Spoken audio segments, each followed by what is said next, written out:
Um, our group here today is made up of youth action members from the Citizens Committee for Children. CCC is a child advocacy organization whose mission is to ensure that every child is housed, healthy, educated, and safe.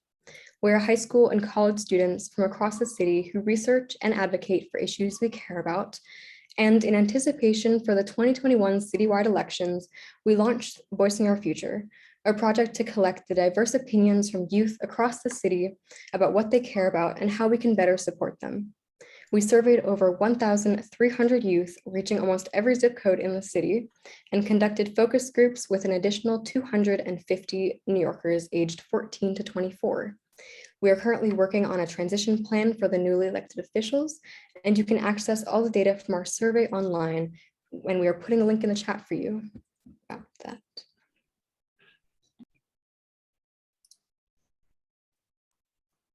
Hi, I'm Edward Sanchez, a college freshman from Brooklyn. During this forum, we'll be discussing some of the pressing youth issues that came up during the survey and asking the candidates to respond. We will start with a game of trivia, followed by policy-related questions for each candidate, a speed round, and then finally, discussion centered around youth testimonies gathered from the open-ended questions on our survey. We will then hopefully have time at the end to put forward some questions from the audience. That all depends if the candidates adhere to their time limits. And knowing we have two candidates, I think we'll be fine.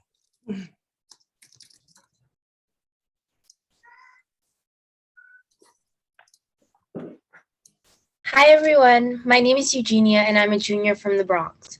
The first section of the forum will be a trivia game for our borough president candidates. Some questions are based on data from the Voicing Our Future survey and others are based on other publicly available data sources. For this activity, we are going to use an interactive polling tool called Mentimeter. We were just going to ask the candidates to participate, but we'd love for everyone to play. Please use your phones or tablets and go to menti.com and enter the code at the top of this slide.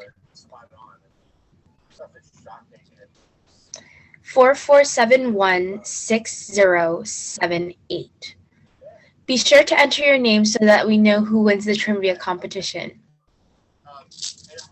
I have a lot more to say about it, but I'll do this because I want to.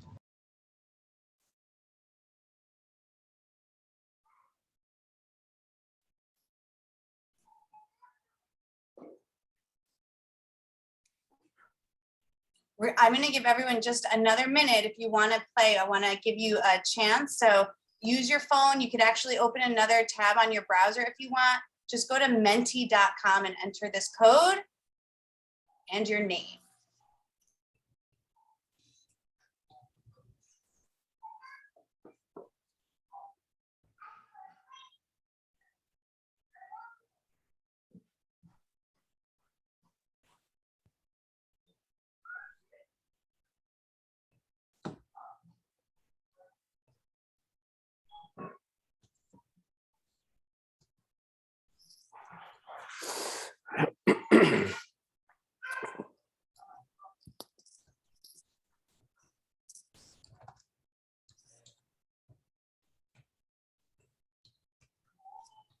First question.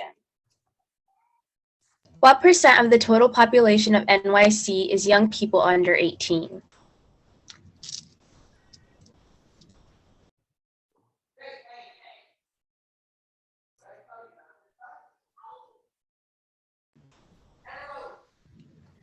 So the correct answer is 20.6%. And 11 people got it right, so that's great. Second question. Which of the 5 boroughs is most populous?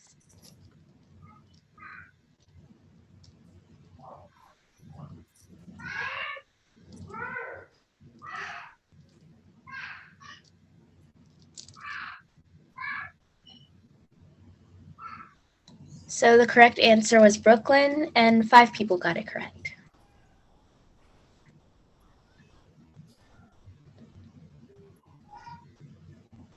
What is the 4-year graduation rate for NYC public school students?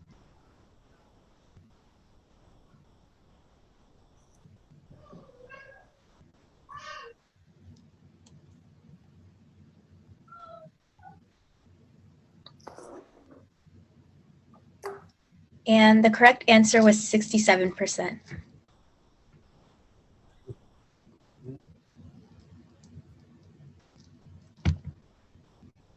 79.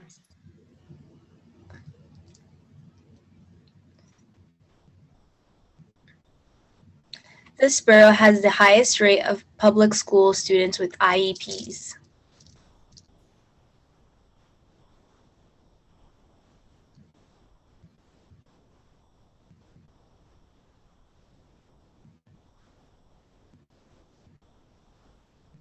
And the correct answer was the Bronx. Oh, the Staten Island. Sorry, that was that. And 8 people got the Bronx. So, yeah.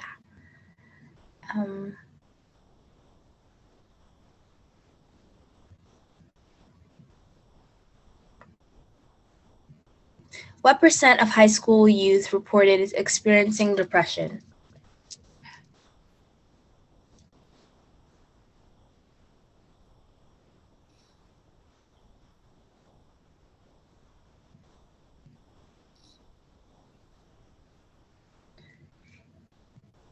And the correct answer was 35.9%.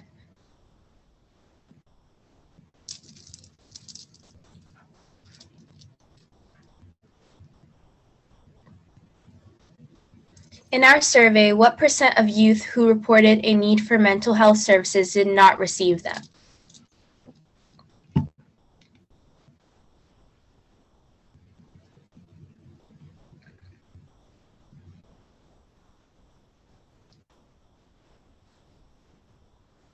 And the correct answer was 58%.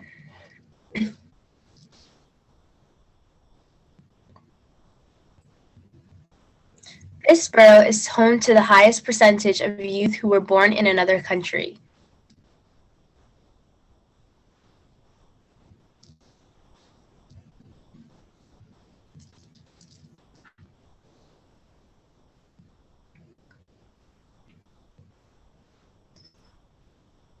The correct answer was Queens, and 11 people got it correct.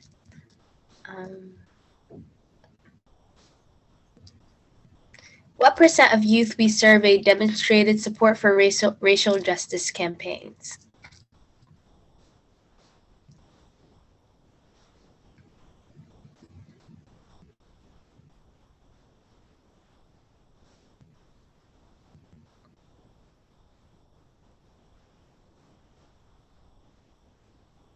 And the correct answer was 60%.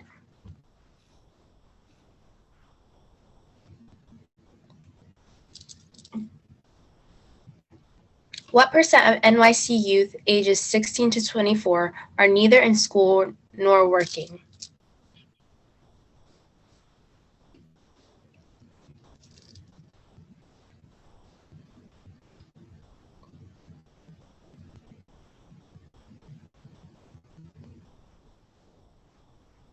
And the correct answer was 13%.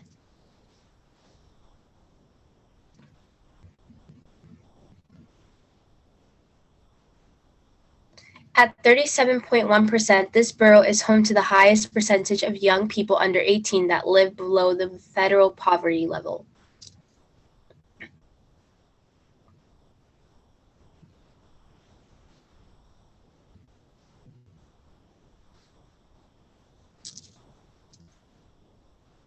And the correct answer was the Bronx.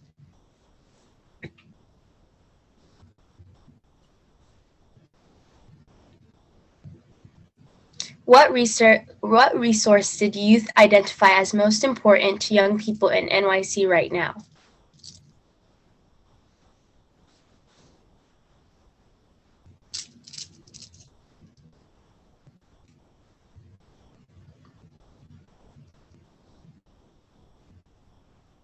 And the correct answer was educational supports.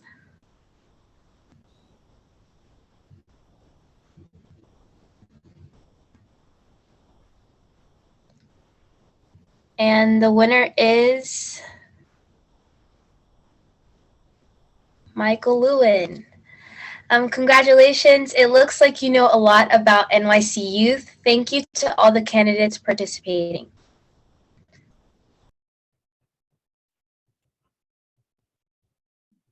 Hi, my name is Anna and I'm a junior from Manhattan. It's time for individual questions. In this section, each candidate will get the opportunity to answer a couple of their own questions. Please limit your answers to 90 seconds. We will give you 30 and then 15-second warnings in the chat, so keep your chat box open and where you can see it. If you exceed the time limit by 15 seconds, you will be muted. After each question, there may be chances for 30-second rebuttals. To challenge an opponent, raise your hand and we will let you know if there is time. Our first question is for Mr. Pugliafito. Please feel free to also introduce yourself during your first answer. Gun violence in New York City has risen over 166% from April 2020 to April 2021. If elected, what do you plan to do about it? Again, thank you for allowing me to join tonight. And my name is Lou Pugliafito. I'm the Republican candidate for Manhattan Borough President. And I really appreciate what you guys are doing because I myself have been on my own since 10 years old, and I was a latchkey child. So going into the violence, yes, first thing we need to do is get the plain clothes on the street again to help out for the short-term solutions, as well as have a buyback of guns. But really, the truly long-term solution is to invest in the underserved neighborhoods. Because right now, what we're seeing is you reap what you sow. So we did not sow very well. And what we need to do is go in and building up neighborhoods, not just education, but safety and access to good health care and supporting families. I mean, the family is the cornerstone to everything that needs to be done. And as a grandpa, I have 5 grandchildren, and 3 days a week, I care for them. And I work overnight as a doorman, and then I take care of Nana. So I really appreciate it as coming from a latchkey child to help to support my family with daycare and so on like that as well. I hope I answered your question in the interim there. Thank you so much. You're welcome. I will be asking the next question to Michael Loon. Teen mental health care is increasingly important, especially after last year's lockdown. What do you plan to do to support teen mental health? Well, first of all, let me introduce myself as well. I am a law professor. I'm a libertarian nominee. I'm a law professor at Toro Law Center. I'm talking from my office. And it seems to me this really plugs into the primary rationale for my candidacy and the primary responsibility of the borough president. Borough president is really doesn't really have to be as much of a generalist as a city council person or the mayor. The borough president has the opportunity to be a specialist in land use and transportation because the borough president appoints community board members. The borough president comments on land use decisions. So what does this have to do with teen mental health? Well, my primary focus is on really using the office as a bully pulpit to support more housing construction and fewer of the regulations that limit housing construction. And if I was borough president, I'd basically recommend more housing projects and more liberals, more permissive zoning. So if everything works out as planned, if we upzone the city, to the levels of 1960, so that we really could build unlimited amounts of housing, which is obviously a little visionary, then housing costs would be lower. And I think mental health would be quite improved, both for teenagers and for adults. Because let's face it, if there's one thing that drives New Yorkers crazy, it's high rents. Thank you for that answer. Hi, my name is Ivan and I'm a senior from the Bronx. Thank you for that last response. The next question is from Mr. Pugliafito.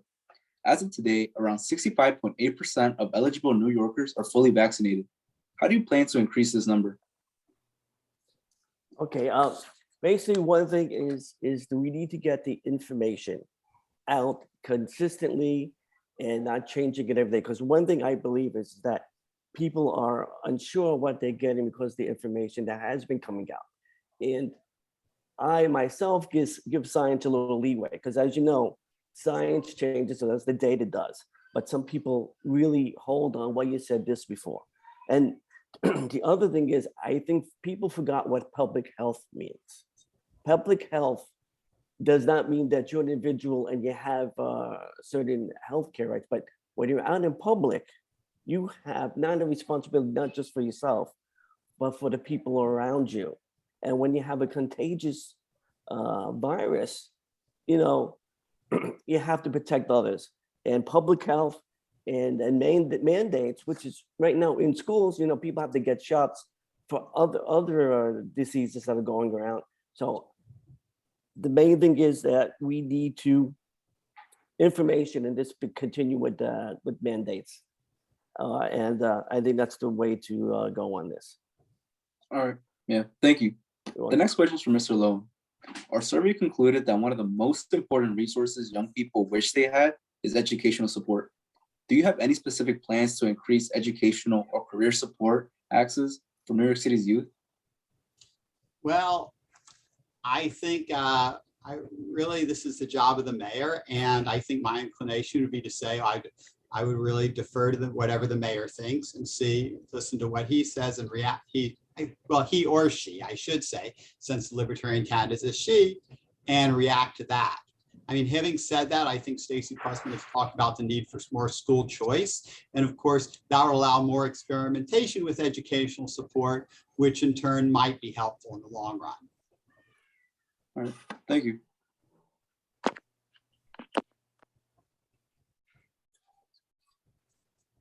Hi, my name is Alva and I'm a sophomore from Manhattan. I'm actually going to ask both of you the same question, but I'll start with Mr. Polifito. What steps do you plan to take to improve the overall education system?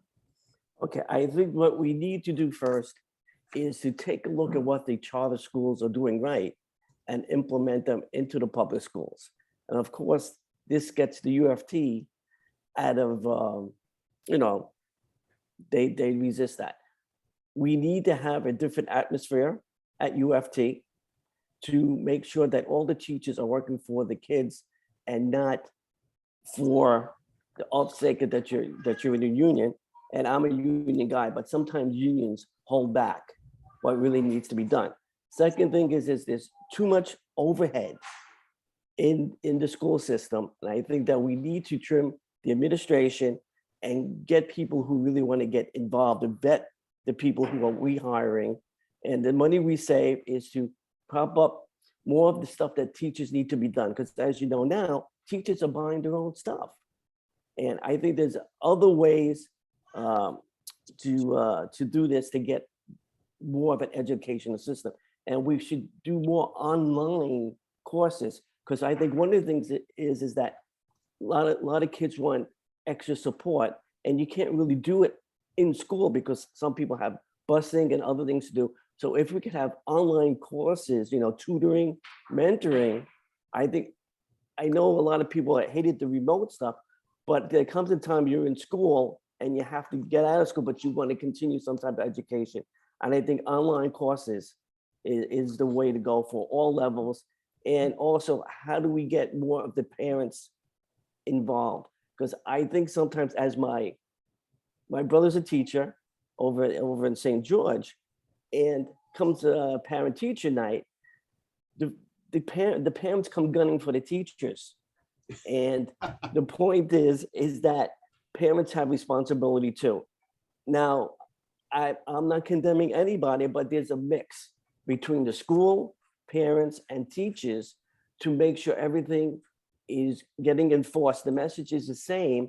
And I understand some parents don't understand math, and some people science, but as we get some online courses, I think that would be a whole lot better to supplement the parents at home who's having to try to do homework with the kids as well. Thank you. Thank you for your response. Next, Mr. Lewin, what steps do you plan to take to improve the overall education system? Well, I pretty much agree with Mr. Polifito. I don't really, there's no real debate. I would talking about online. It reminds me of my own experience, though.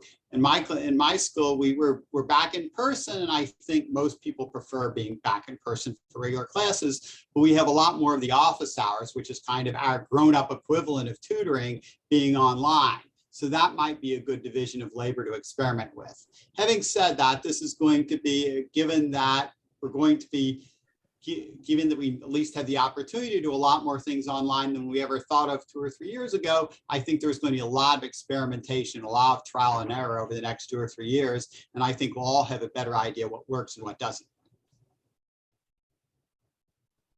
Thank you. You've both answered all of our questions. Now we'd like to ask you something open-ended. Why are you running for Borough President, and what are your main priorities?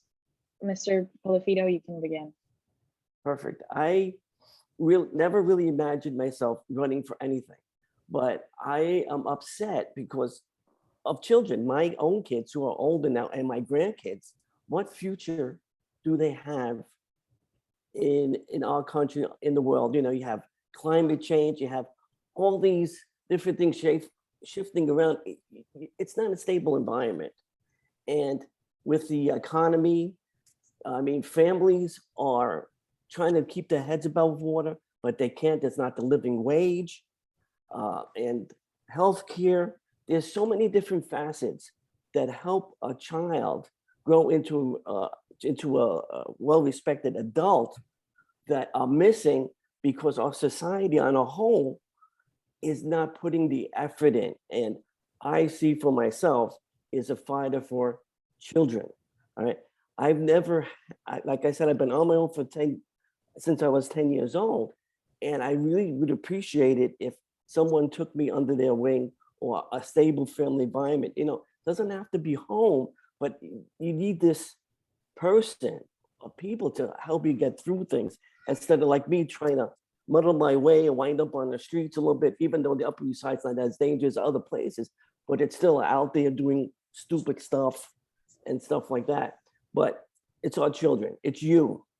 That's why I'm running for. And that's why I'm glad I'm here to hear what you have. I never knew this existed. And I think this is terrific. And I think I really want to get involved more with it, because yes, children, you guys, and my grandkids, I got 4 under 5 years old, and I got one 11-year-old. And the whole thing is we need to do better. They need futures. All right. Not just trying to wait for somebody to show them a way. We have to do something for our children. I don't know why, but you know what? We have to do something better than we are doing now. And why not a grandpa, you know, to help out on this? And, you know, every day, it's a tough job. I'm doing here 3 days a week with all these kids, but you know what? I'm laying a foundation, help laying foundation for future generations as well. And I think I'm talking too much, but that's why I'm involved, because there's no future for our children. All right, I hate to say as giving them hope. I want to give children hope that you could go out there, be yourself, and do what you can, and give them the support as well. You know, I'm doing it locally within my own household, you know, and that comes to like daycare. I mean, it's enormous that, but there's too many factors that we have to address, and both sides of the line, that Democrats and Republicans are not doing what needs to be done, because they're just playing the game with the power brokers, whether in the country or in New York City, to just go along and get elected again. Nobody's really pushing the envelope for anyone. No one's an advocate for children and for seniors. Like I said, I have Nana. She's 91 years old. You know, how does she get through? If she didn't have us living in a home, where would she be? We need to change. All right. We have to learn how to love our neighbor. A lot of people have forgotten about that. And that was one of my quotes, is that you have to love your neighbor. And I'll pass it over to Mike. Yeah, Mr. Lewin, same question to you.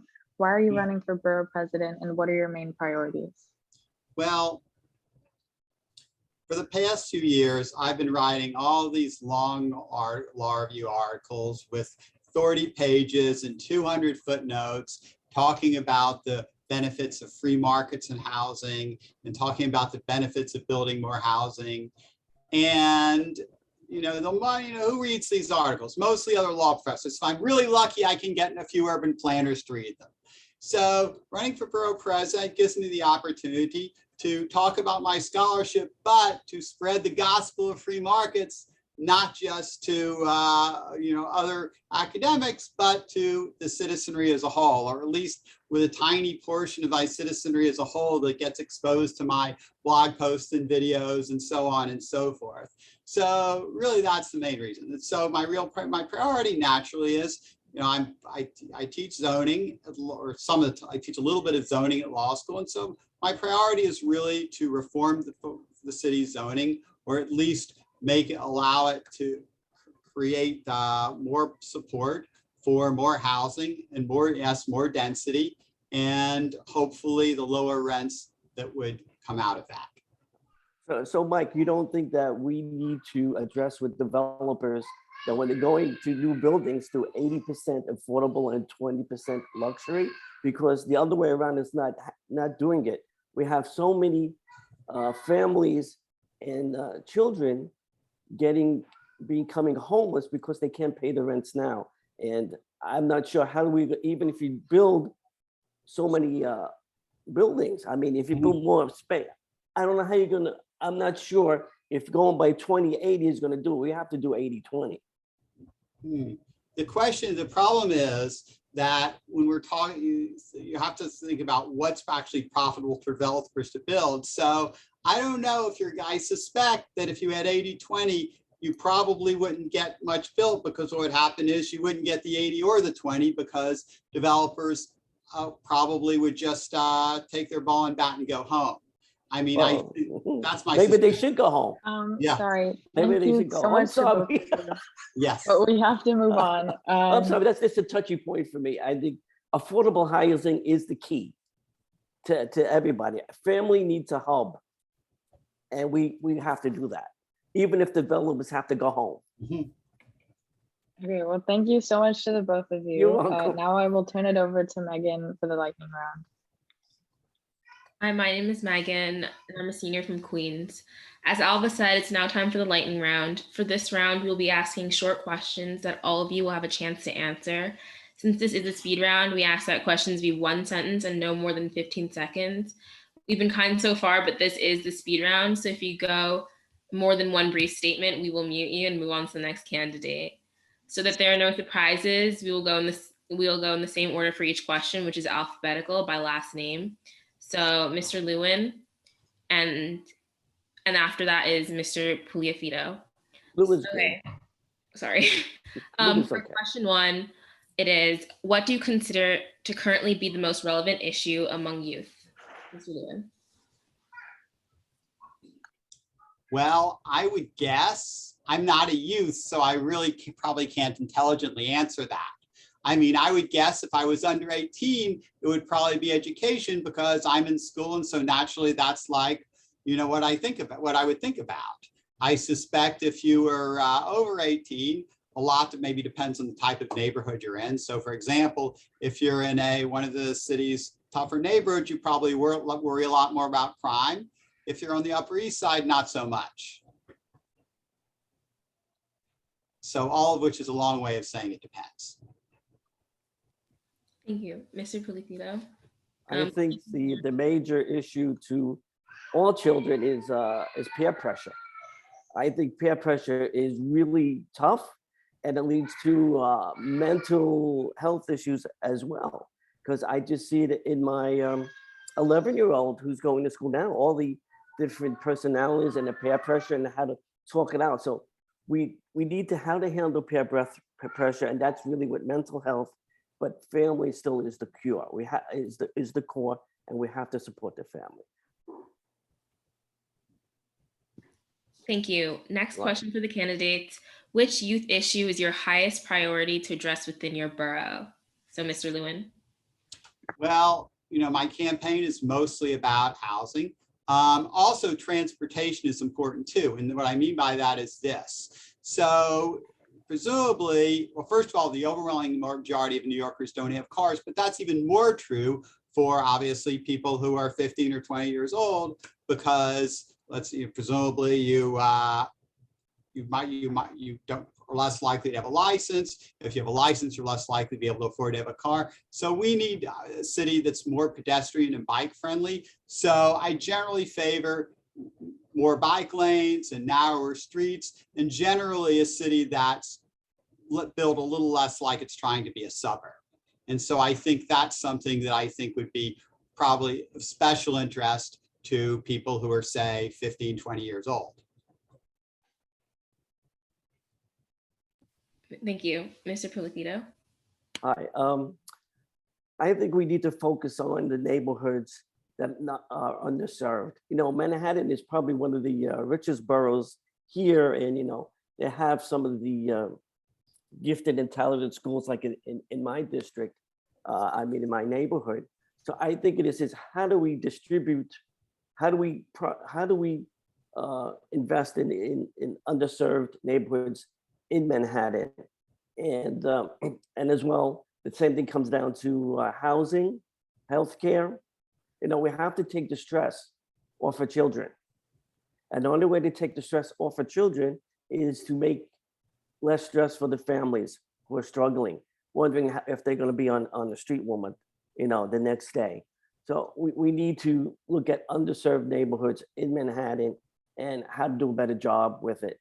And as I say, I take on everybody, because one of my things is in my campaign is I call out hypocrisy, whether you're a Democrat, Republican, or Libertarian. And then that's the way I feel. Thank you. Thank you. The next question is, what is one area you feel the city budget should allocate more funds towards? Mr. Lewin? Well, New York City is probably the highest tax city in America, at least in terms of city income taxes. So I'm not sure how much more we're able to spend on anything. Certainly I can think of a variety of needs. I think as Mr. Polifito has pointed out, affordable housing for lower income people is certainly a need. Criminal justice and related issues, whether you think of that as kind of traditional criminal justice, which is police, jails, prosecutors, or whether you think of this as issues like mental health that are sort of tied into, related to criminal justice, but not quite the same thing. I think those are very important as well. Those are things that really come to mind offhand. Thank you, Mr. Polifito. Yeah, I think, like, I hate to keep on saying the same thing, but it is affordable housing is the key. We need to keep the families together and have a safe neighborhood for them to live in.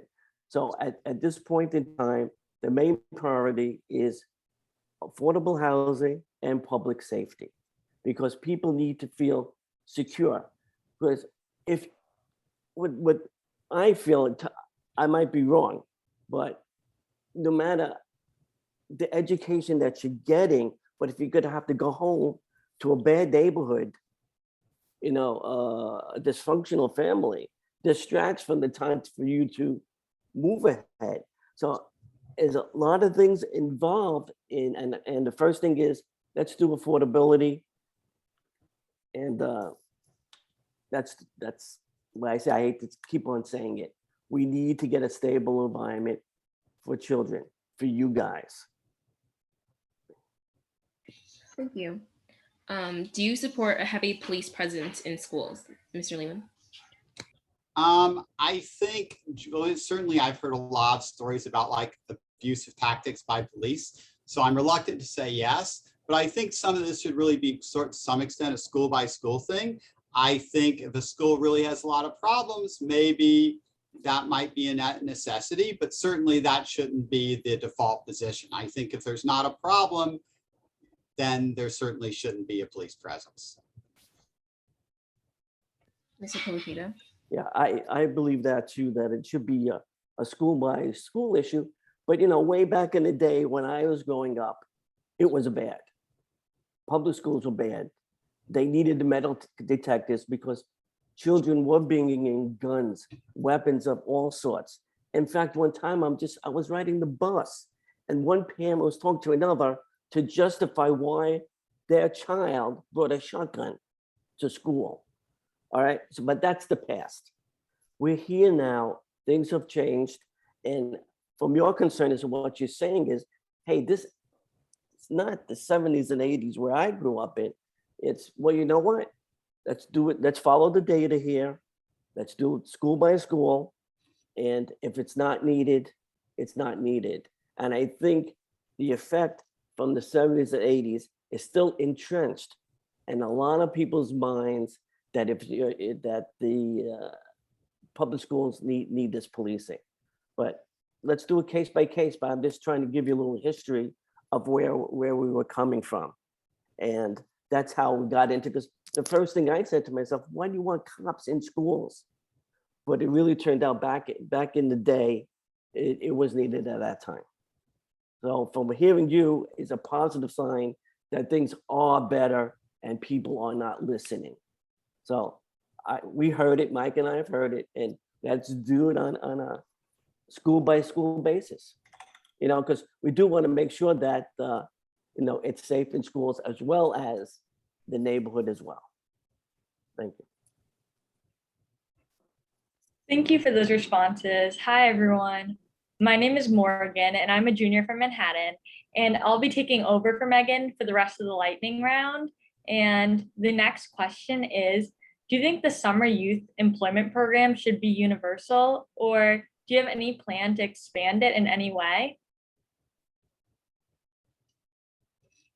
And we'll start in the same order. Mr. Lewin.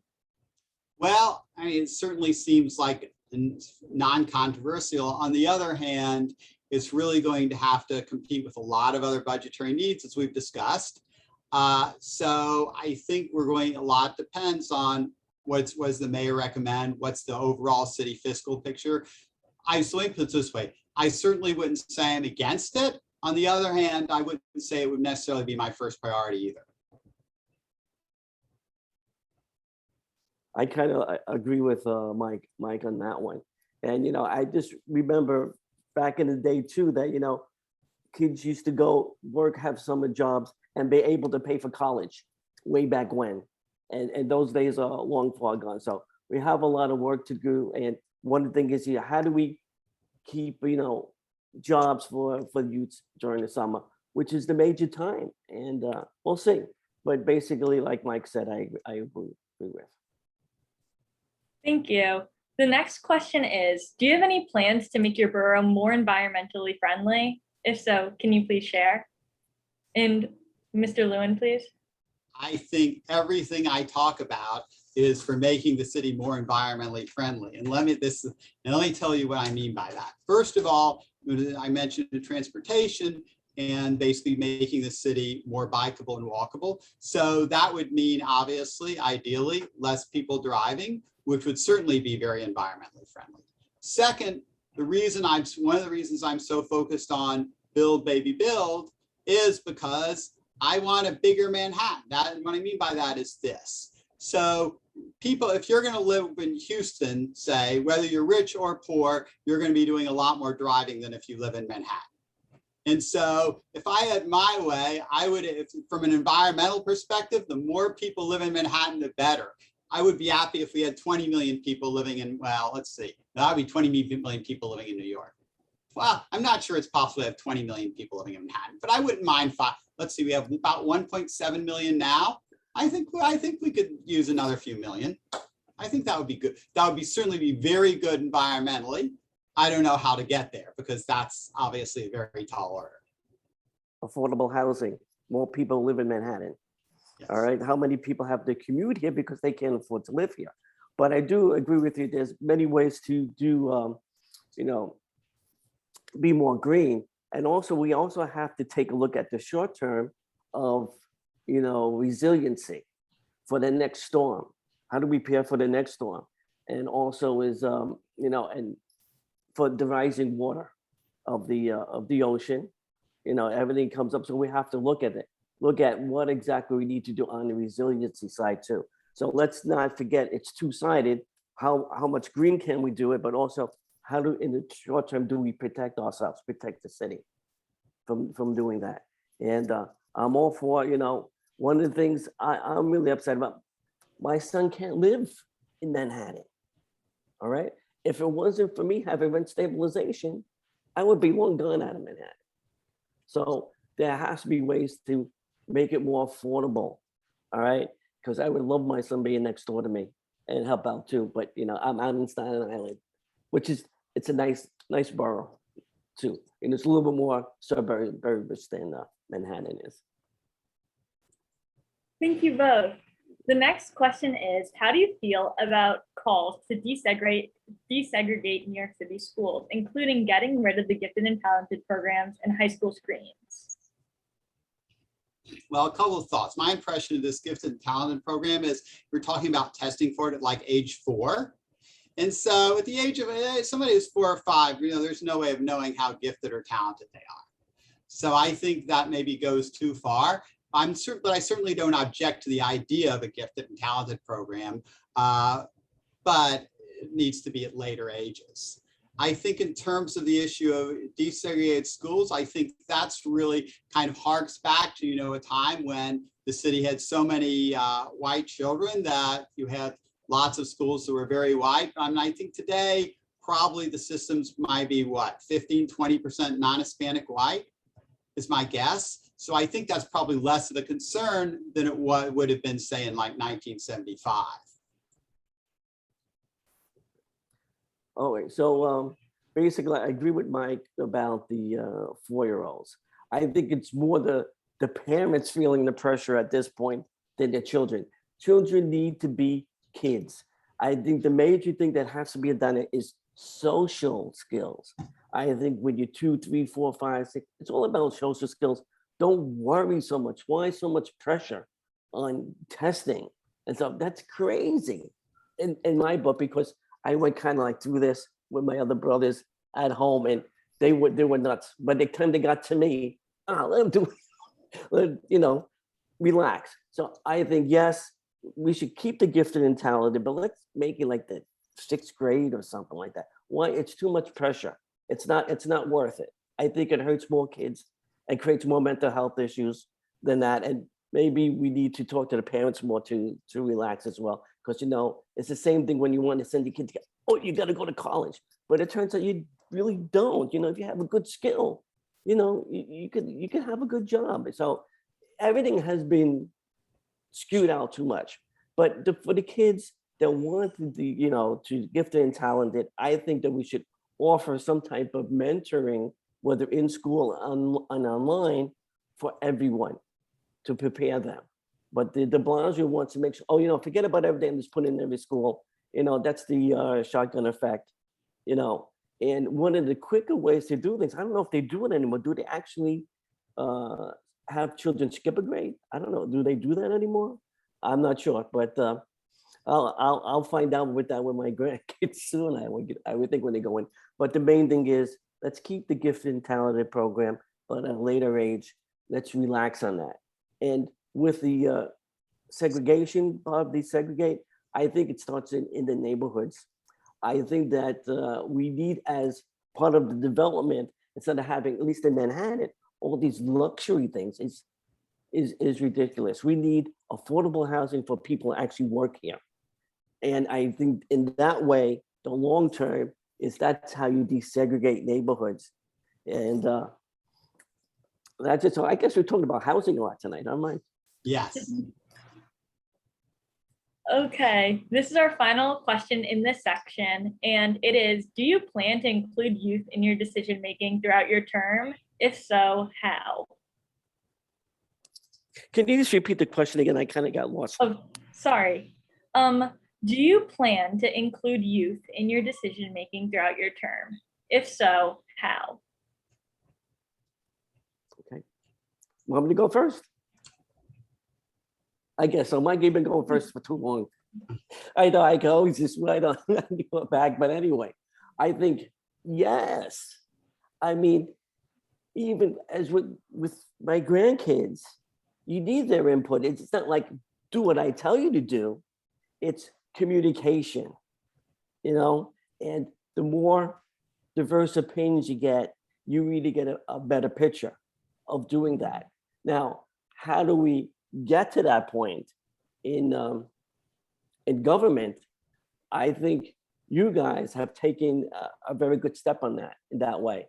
And I think that we have to, with the Citizens Committee for Children, I think we should build on that as well. There might be others, but I'm very ignorant in this area. I have to tell you that.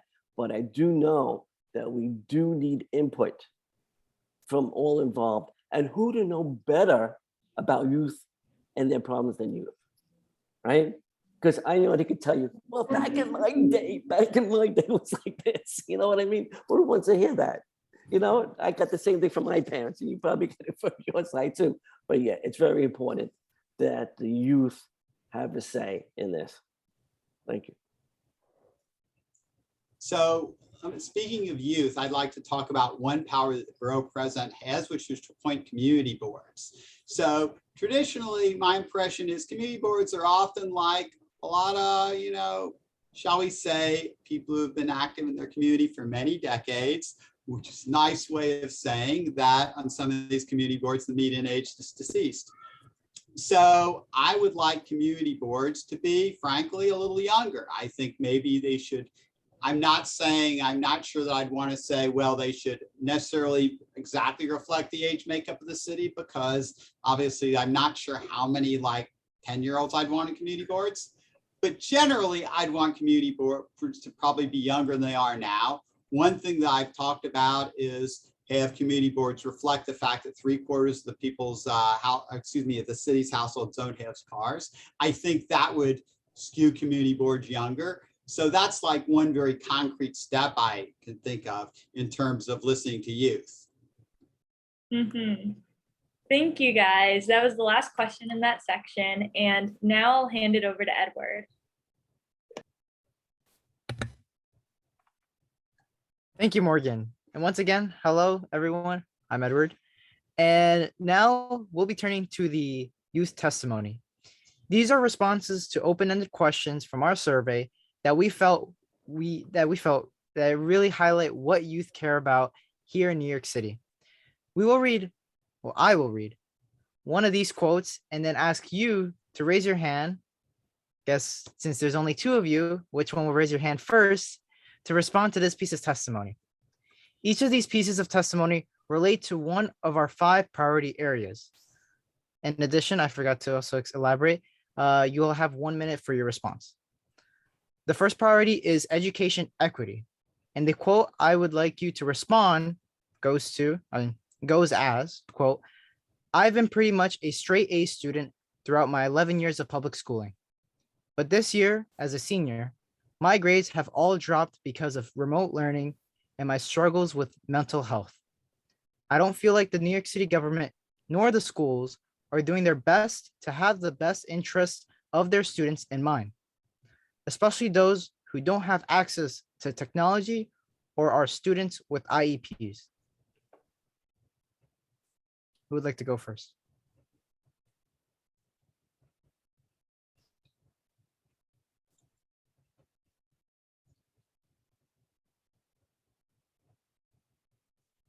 Go on ahead. Yeah, I'll just say that we're in uncharted territory here because of COVID and having to go remote. And I think we're all, certainly as somebody who teaches, we're all just trying to figure out how to get things right through trial and error. And it's certainly, and my students are much more mature I shouldn't say it. They're much older than probably the student who wrote that, because, we're mostly dealing with people who are in their 20s. And even they are having difficulties. So it's just a very hard situation for everybody. Yeah, I kind of agree with you in that, because even my grandkids who do go to school, is that they did lose something in between, because one has a special need, and that lack of going to school every day really put them behind. So how do we catch up is the real question, because I don't think we're going to go back to remote learning. I think unless something drastic happens with the virus or whatever, we'll be going to school and trying to handle it the best we can with the technology we have and the information we have. But how do we make up that lost time is the issue. And with that, I'm not sure. And also, right, the stress with the mental health is, I think that we need to put a process in place where maybe not in school like they have now, like internet, teller doctors and stuff, because kids don't want to let the school know, because then everybody will know. And also, you don't want to tell your parents either, because the parents might, what do I got a student out here, a donor, or I went, you can't do that either. So we need a private way for kids. And it's hard because you're under 18. How do you get that? And I don't have the answers here now, but I think when we talk it through, maybe we'll get somewhere. But I do understand that, there are mental health issues, and sometimes at home too, it's like a stone wall because you can't say anything Of at course. home. All right. Thank you very much for both of your responses. And mental health is crisis happening right now and needs to be fixed. All right, thank you, Edward. Hi, my name is Christian, and I am a senior from Manhattan. My statement is about college and career readiness. The quote I'm reading is, my school had one guidance counselor for the entire 11th and 12th grade, while other schools had multiple counselors for each grade. They had access to individualized help and guidance, while I had to spend my summer researching how the college process works, how to apply, and what steps I had to take. My parents didn't know anything about it. Things like this, among many others, really hold back students in underfunded schools, especially with low-income families. How would you respond in 1 minute, Mr. Pugliafito? Right. The key is underfunded. I think we need to do a better job on, I'm not sure what the laws involves, whatever, with the school districts, but yes, we have a big pot here. Let's make sure it goes fairly to each district so we can have this sort of thing. And also is that, what, college isn't what it should be nowadays. It's not worth it. I myself went to a 2-year school. I got my degree in computer science, and I went on to a corporate career as well. But the key is getting the funding that the schools need. And how do we do that? I'm not sure. Maybe Mike knows. But yeah, I understand the concern. The rich neighborhoods get everything. And how do we take that money and put it into other neighborhoods? Right, Mike?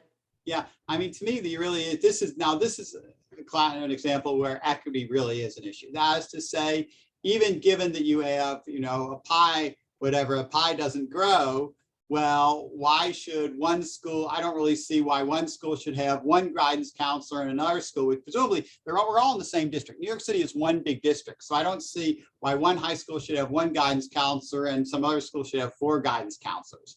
That seems like something that requires some, at least some investigation. And I can't tell you I have any idea why it should be so, but it certainly doesn't smell good. Thank you for your responses. I'll be handing it over to Ryan. Hi, I'm Ryan, and I'm a junior from Manhattan. My statement is about youth employment, and it reads, it can be very hard to find jobs as a high school student, and SYEP does not always take all of the kids. Even when they do, sometimes the jobs are not really career-oriented. I would want more opportunities to gain exposure to the fields I want and be able to work with the professionals to walk through a day in their life. How would you respond in 1 minute, Mr. Lewin? Well, it just seems like that the student's asking for a lot, and I wouldn't have known how to deal with that at age 16, and I'm not sure I even know how to deal with it to answer that at age 58. It's just very hard. I mean, I guess you can.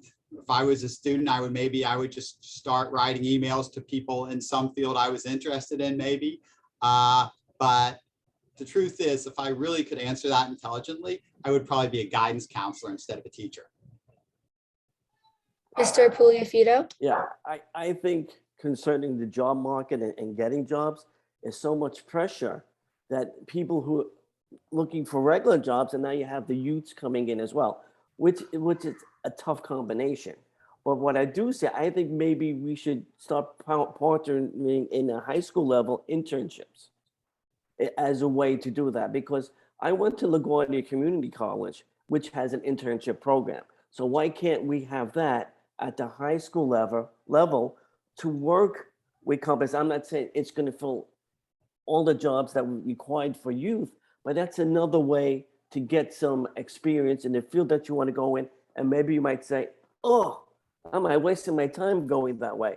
So it's not going to solve everything, but internships would be good, or maybe apprenticeships as well.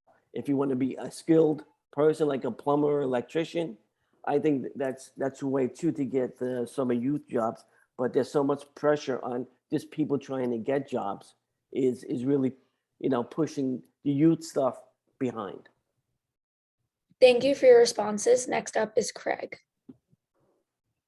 Hi, my name is Craig and I am a junior from Brooklyn. My statement is about mental health. I wish I had more places to go when I feel mentally unwell. Even though my school is making strides to tear down the stigma against mental health, I fear that other schools are lacking in this subject. Yes, my school is doing its best, but I feel as though it's not enough. The counselor to student ratio is so big, I feel like I can't speak to them. I wish we weren't so understaffed. How would you guys respond to this?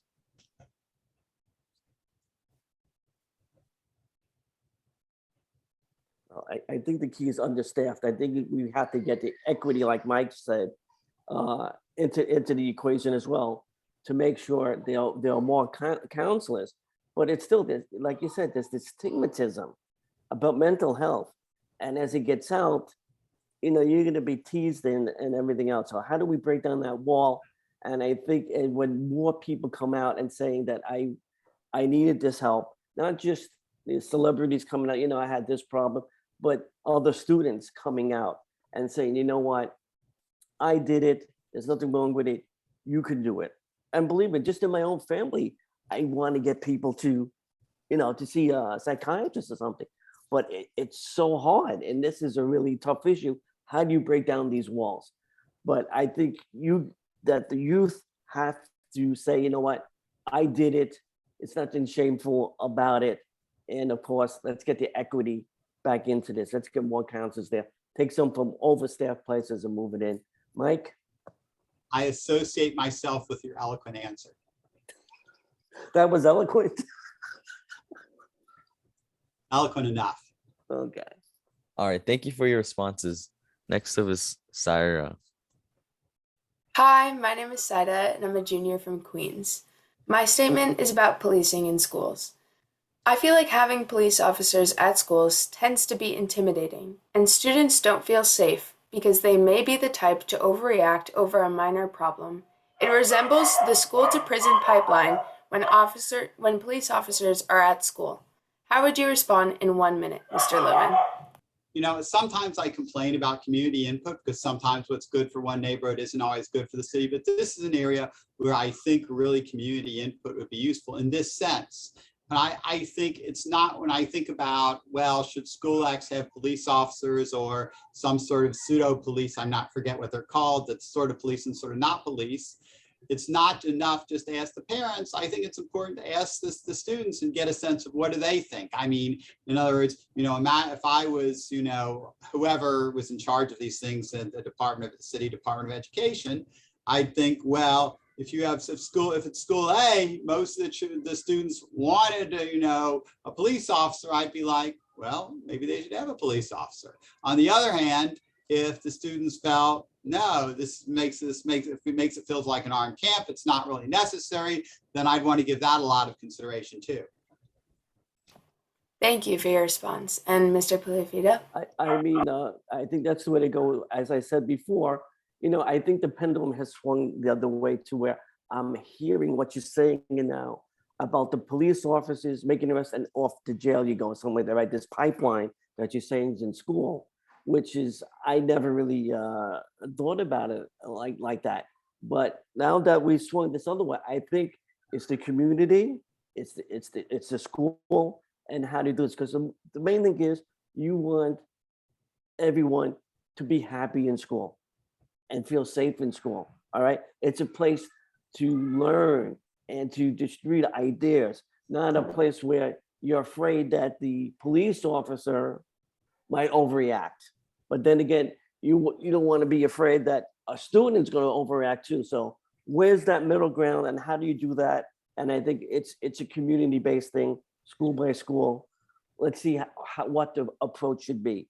It shouldn't be the city telling you you need this. I think it's a community that has to say, we don't have this problem, we don't need it, or maybe we want it like this. Maybe there's more training involved because I could see how things can get weird. I understand that now, you know, because some police officers just want to be authoritarian.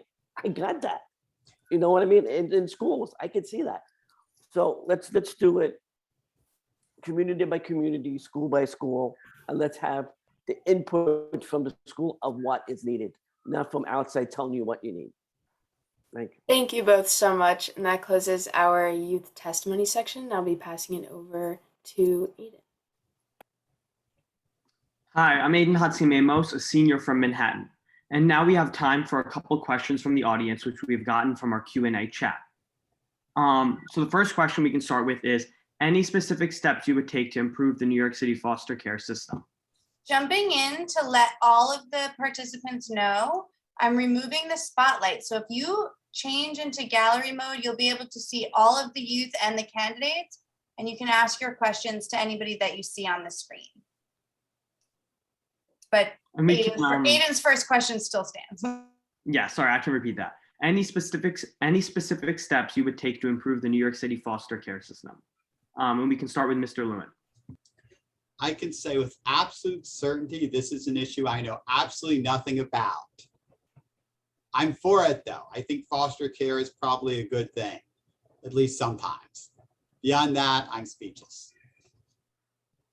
Yeah, well, I think they need to do a better job vetting foster parents and somehow, because just to put myself in a situation with no parents and you're in the foster, you know, with foster parents, how does that communicate to the child that they even wanted, you know? So I think the overall thing is yes, let's get a better system in place because a lot of children do fall through the cracks. A lot of children are abused by whether it's foster care parents or whatever. The way I think of foster parenting, I'm not too well versed, but just putting myself in that position is that we need a better way to check on the people who are taking care of our children. And it's not happening today. And how do we, if there are parents around for this child, how do we get them back in the picture? How do we get this synergy involved between foster parents and parents as well? So again, I don't have a lot of knowledge to this, but I do know that we could do a better job, and we have to send a good message to children who are in foster care. And that's one of the areas where you reap what you sow. You know, we don't want children to be angry at society, angry at life in general. So am I assuming a lot of stuff? I'm sorry if I am. And if I'm off base, please let me know. Thank you for your responses. Another question that we have is, if you don't get elected, how will you work to improve the lives of New Yorkers? And we can start with Mr. Lewin again. I'll keep doing what I'm doing, which is to say, I'll basically just keep writing. Maybe I've accumulated a bunch of videos that are on YouTube talking about housing issues. You can find them, just go on YouTube, Michael Lewin for Borough President. Just keep essentially trying to educate the public about what I see as opinions that are worth having. Right.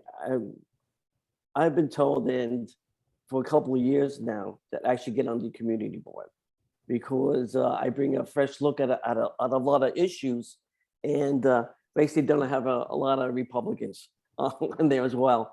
But you know, my views is for the children, what makes life better for them and for everybody else involved. Like I said, love your neighbor is the way we need to go.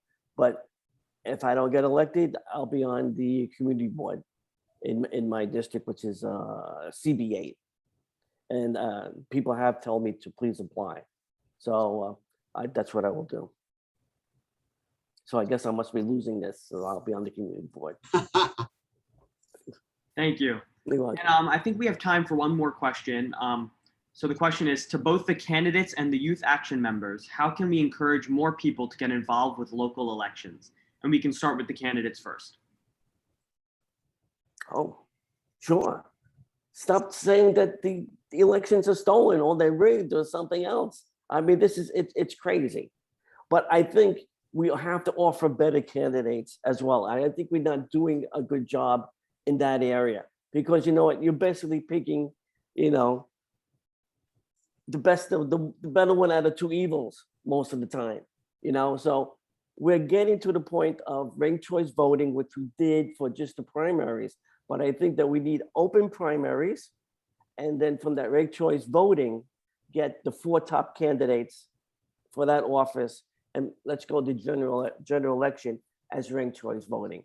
Because in this way, you're not losing your vote, you know, because in this general election, you know, a vote for Levine is like throwing it away. You know, they should either vote, I'm making a joke now, either vote for me or Mike. But yeah, I think basically there's a lot of apathy and we need better candidates. And the only way to do that is through ranked choice voting and moving along the 4 type candidates into the general for each office. Mike. Yeah. Well, I also like the idea of ranked choice voting in general elections. I think, well, first of all, but if it makes sense in primaries, as a matter of principle, it makes sense in general elections. But also in a general election, certainly, especially if we have like the current system with parties and so forth, you know, you'll usually have fewer candidates. So there's even more of an, with 3 or 4 candidates, there's even more of an incentive for people to say, oh my God, I have to vote for, you know, the front runner, otherwise my vote is wasted, or otherwise I might help the candidate I don't like. And I think with ranked choice voting, people can feel free to both vote for the candidate they like the most, but then even if he isn't likely to win, but then also choose the lesser of 2 evils if they're 2 front runners. And let me just add, I want to quote the words, speaking of rigged elections, I want to quote the words of William F. Buckley, who in 1965 was running for mayor, and he said, if elected, I demand a recount. That's a long time ago. As a youth member, I will also answer that question. Well, one thing you can also say to, you know, increase the youth voter turnout, which is really low, is awareness. Not only awareness, but having candidates prioritize youth so that the youth are aware of those priorities and that they're being campaigned to. Because think about it. If 16, 17-year-olds can vote, they can vote in the next elections. Why not campaign towards young, you know, to future young voters, and you can get that, you know, support right away, right? So I believe prioritizing youth and campaigning towards them at a young age could be very helpful. You can get those early support voters, right? As well as showing up to events like these. You know, unfortunately, we did have other candidates that weren't able to show up. If they were, more awareness. But of course, as you were saying, you're gonna say something. No, I agree with you. I think it's more not just the voting part, but being civically active. How do you get more youth into being civically active? Because me, I sure wasn't, you know, I was somewhere else, but I do understand that, because to build a better communities starts with people like you who are making that effort to do that. And how do we spread that out to more? Because civic duty is really important. And then I was gonna say, I could counteract with that quickly. You're saying to promote, right? Okay, so how would you be able to promote civic engagement?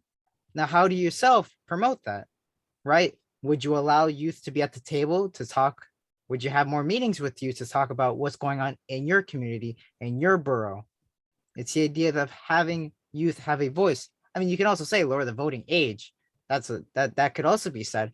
But mostly, if you're going to be saying to promote civic civic duty as a youth, being able to be a part of their community, as well as giving them also a voice at the table, right? You can have monthly town hall meetings with youth. You can go to schools, talk with them. What are the issues? I think that's a great idea, right? I hear you. When I'm on the community board, that's what I'll bring up, to have more involvement, more interaction. And besides making it more speedy, because there are lengthy meetings. But yeah, I do agree with that, is that people want to be heard. Youth, elderly, everyone wants to be heard. And we need to take the time to listen to everyone. And I agree with you with that, because a lot of people discount what youth is saying. And that is wrong. I mean, even when with my son, when he was growing up, you need the input, because if you don't get the input, you're dictating instead of working together on solving issues. Thank you. Thank you for everyone who contributed in that. If anybody has any final thoughts, including the youth that are here, you can share them now. Yeah, so feel free to unmute to the candidates and the youth. I have a question for you guys. How do you guys get started in this? I mean, this is a terrific idea. Are you the only group that does it, or are other groups like you in the city? Because this is all new to me. I could answer that real quickly, unless if someone else wants to talk, speak up. All right. I can talk about that last part really fast. There are a lot of youth that are willing to be involved in a lot of these processes, and a lot of them want to get their voices heard, because many youth feel like they're not being heard in government. So to answer that second part, there are definitely a lot of groups that want to be engaged in the city.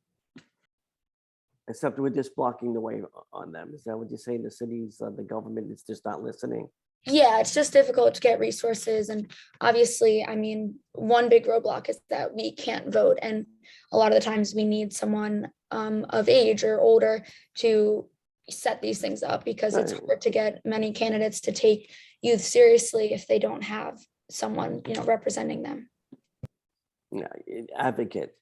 So I'm interested in this. Maybe I'll talk to you guys offline, because if I get out to the community board, I'd like to help you guys out. And also, to quickly answer the first part, you did answer the second part. The first part, emails from parent-teacher coordinators, from school emails, outreach, sending out text messages. If you look at for opportunities, sometimes the school also has weekly opportunity emails that they give out to students. And CCC, they contacted for Hamilton High School. I saw in the weekly opportunity email, I signed up for it. And it's the idea that, as well as tying with promoting civic engagement, you push for more awareness and social output and more social outreach. And that's how it's done. Thank you, Edward. So that's all the time we're going to have for tonight. Thank you to everyone who tuned in. In closing, New York City youth have had their vital issues overlooked for too long, and conversations like these help bring light and awareness to them. The youth survey data and personal testimonies really illustrate the issues that affect the youth of New York City. Representation of New York City youth in our local leadership has never been more important than now. Thank you to each of our wonderful candidates for attending and participating in this important conversation today. We wish you luck on all of your respective campaigns. Good night, everybody. Thank you for having me. I appreciate it. Thank you. Good night. Thank you for showing up. Thank you both so much. You're welcome.